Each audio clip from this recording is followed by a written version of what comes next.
Brock Lesnar versus John Jones, the fight that's never in a million years going to happen, but fun to talk about. So many problems with that fight. I mean, first off, the fact that Lesnar is suspended. Second off, that Jones is suspended.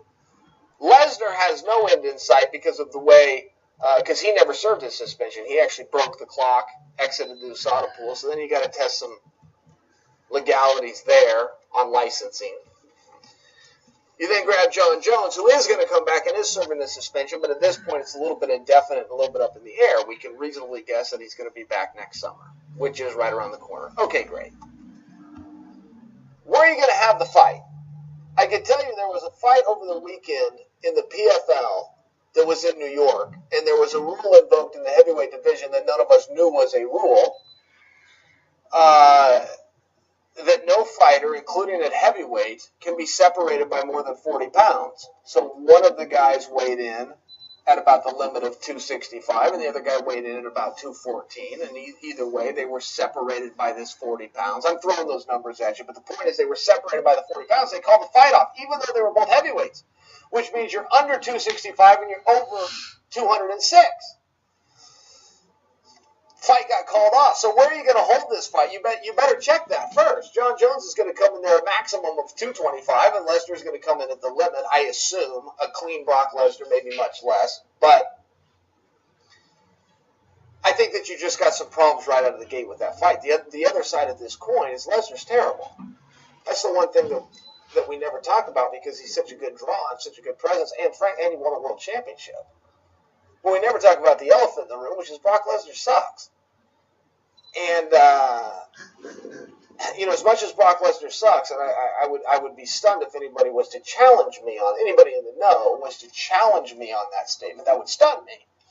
The other side of it, if we're being fair here, is he's very effective. I mean, how can you say a guy sucks if he gets his hand raised? And that's something that Brock's been very good at his whole life, is getting his hand raised.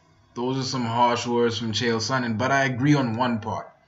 He is not a good striker. He being Brock Lesnar. Brock Lesnar as a striker isn't very good. He needs to get lucky in striking for it to work against any opponent.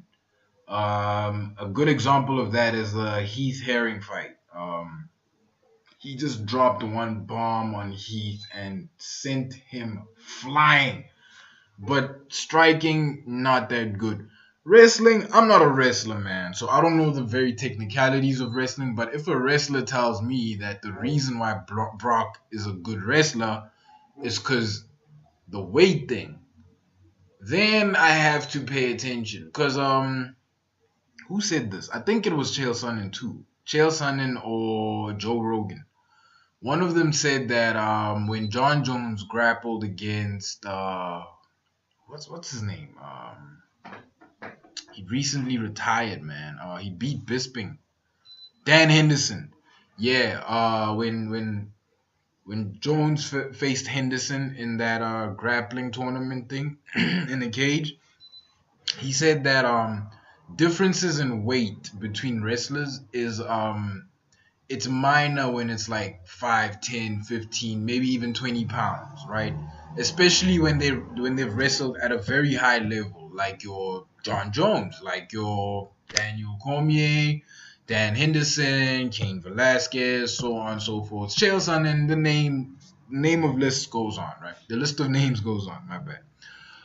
I can only take Chael Sonnen's word when he says things like that. And 80 pounds is a whole lot of weight to be, So, yeah, let me know what you guys think. Like, comment, subscribe, and I am out. See that? See that? That's just the wrong way to look at it. Because Joe had his time, and Omar put an end to that. Then Marlo had his time, short as it was, and the police put an end to that. And now, motherfucker, it's our time. Mine's and yours. But instead of just shutting up and kicking in, you're going to stand there crying that back in the day shit. Jeez. There ain't no back in the day, nigga. Ain't no nostalgia to this shit here. There's just the street and the game and what happened here today. Right.